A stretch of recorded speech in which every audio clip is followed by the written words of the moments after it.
I wasn't really sure about Mando and Grogu. Did we really need more Baby Yoda and Mandalorian? I enjoyed the first 2 seasons of the show, and you can tell it was supposed to end there. Then the greed of Disney saw the success and forced a 3rd season and shoved him in the Book of Boba Fett.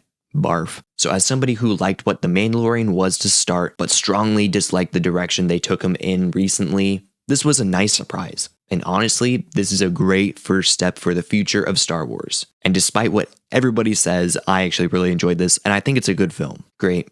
Now my expectations are high for Star Wars again. Ooh, snap.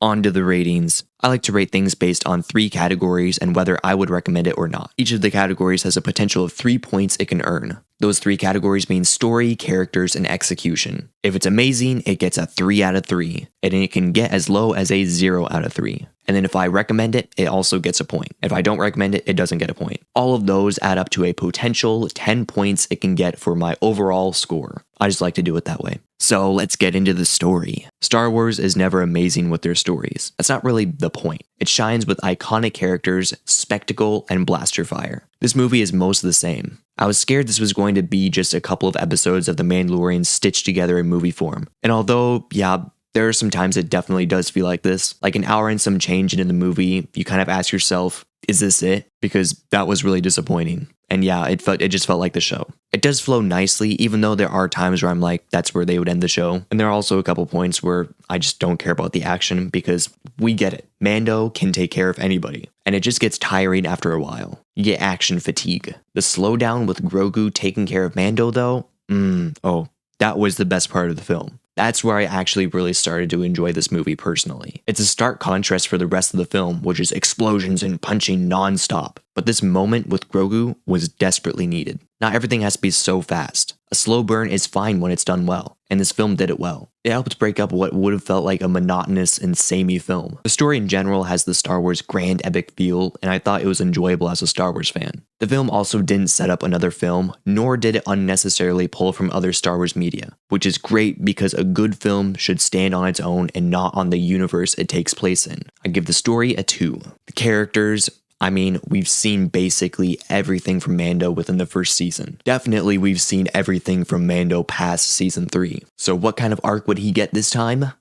Well, nothing. Mando isn't really the focus here, at least not character arc-wise. That would go more towards Grogu. Yeah, they actually built upon Grogu's character without him saying a word, and also without it being cheesy or childish. Grogu taking care of Mando was a great chance for him to step up and not be useless. The old protect the young, and the young protect the old line was also just so fire. Giving Grogu the arc was a good choice because Mando has kind of gone through everything in the character arc department. Any character arc they would have given him would have just been backtracking on something we've already seen in the show. I liked what they did with the duo this time. They didn't make Mando too soft nor too heartless. They've kept some ambiguity with Grogu but still built on his character. Mud Huts are in the Yoda species blood confirmed. And the other characters are fine additions too. Embo was a perfect match for Mando, especially skill-wise, and it's great to see Zeb again. My only complaint is the Imperials. Yes, they're shown all throughout Star Wars to be incompetent, but them just not posing any threat whatsoever brought down the whole first half of the film. I wish we would get more scary, competent Imperials like Thrawn. Just make him better than like he was in the Ahsoka show, please.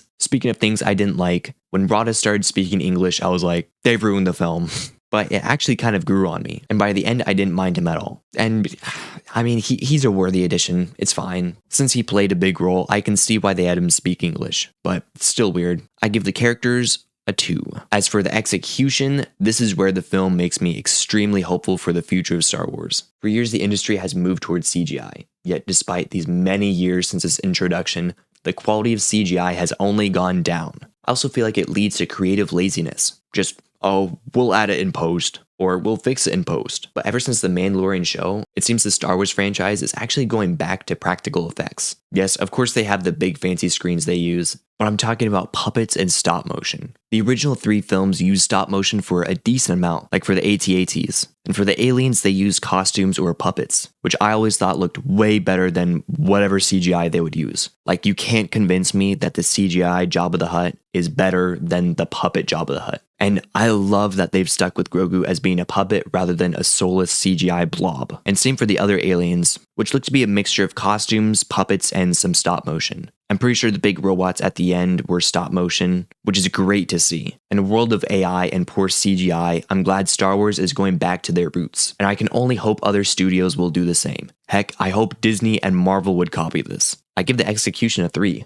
Now, would I recommend this? Didn't think I would enjoy this film as much as I did. And with this being a standalone adventure, it's a pretty easy recommendation for veteran and newbie Star Wars fans alike. The story isn't quite as good as Rogue One, but it feels very true to Star Wars, especially with the grand ending. It's just the beginning that's pretty weak. For me though, this is easily on par with Rogue One, which is definitely a hot take, and it definitely wipes the floor with the sequel trilogy. Make more like this, Disney. I absolutely recommend this, which makes the overall score an 8 out of 10. Not a perfect film to say the least, but a fun adventure, and a good modern Star Wars film. Let's hope more like this and better are on the way.